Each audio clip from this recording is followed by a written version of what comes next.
Why did Swami Vivekanand, one of the greatest preachers of Vedanta philosophy since the time of Shankaracharya, die so young?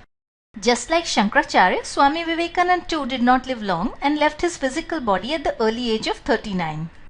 Now, even though Swamiji, as he was called, suffered from many ailments such as diabetes and asthma, nevertheless, on the day of his passing, he was actually in good health and in a jovial mood during breakfast. So what caused him to die so young?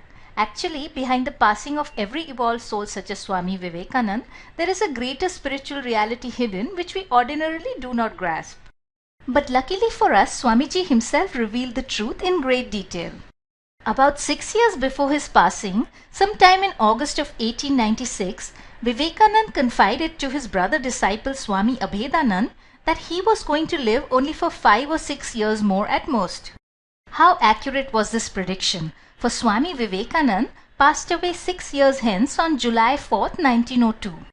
When Swami Abhedanand protested, saying a young man like him should not think of death, Vivekanand replied, "You do not understand. My soul is getting bigger and bigger every day, so much so that the body can hardly contain it.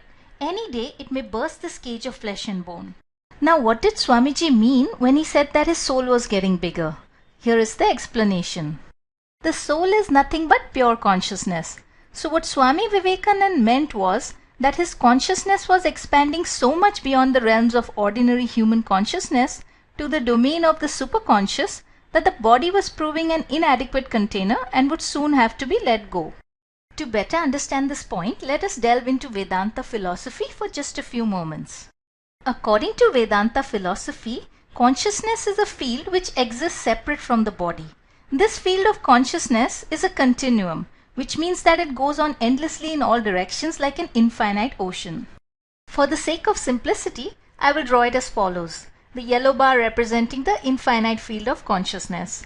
Now our individual souls can be thought of as a portion of this continuous field of consciousness.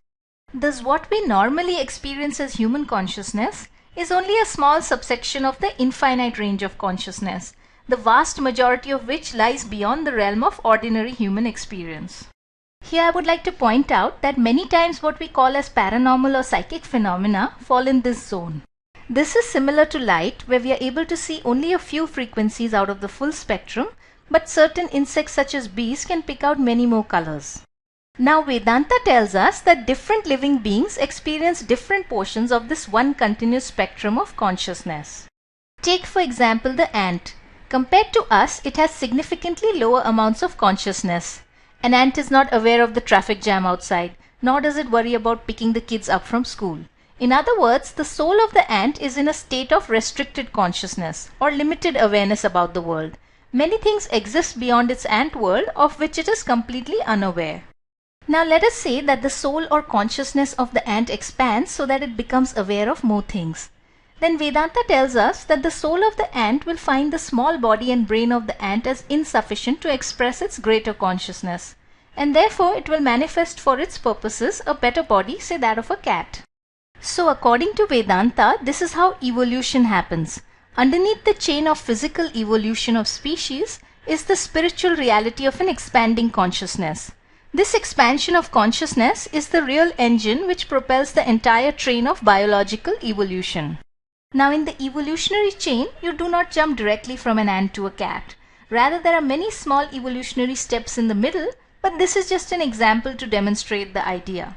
In fact, in Hinduism, the soul is said to traverse through 8.4 million life forms before it attains to a human birth. But human beings too are not the final step in the evolutionary chain. In the case of human beings, our consciousness or our soul has gotten significantly bigger than that of animals, but it is still restricted. In fact, still beyond the realms of ordinary human consciousness lies a specific state of superconsciousness where our soul has become so enlarged that it has become infinite. In other words, from being a little portion of the ocean of consciousness, it has become the whole.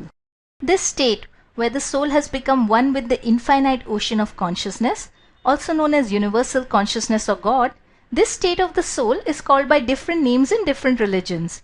In Hinduism, it is called Samadhi. In Buddhism, enlightenment. And in Christianity, salvation. The names may be different, but they all mean the same thing, and that is freedom or liberation from the evolutionary cycle of birth and death. For in this ultimate state of superconscious samadhi, the soul is finally free. Its infinite consciousness can no longer be confined to the finite body, and the body is let go. This state of samadhi was attained to by Swami Vivekanand, by his Guru Sri Ramakrishna, by Sri Aurobindo, by Ramana Maharishi, and in our present times by my highest Guru Sri Ram Sharma Acharya. This state of superconscious enlightenment was also attained to by Jesus and by Buddha, and this final state of freedom alone is the goal for all of us, right down to the little ant. This brings us to the end of our presentation. Thank you so much for watching. If you have further questions in your heart surrounding God, soul, consciousness, life and death, then be sure to visit my website, The Spiritual Bee, at www.spiritualbee.com.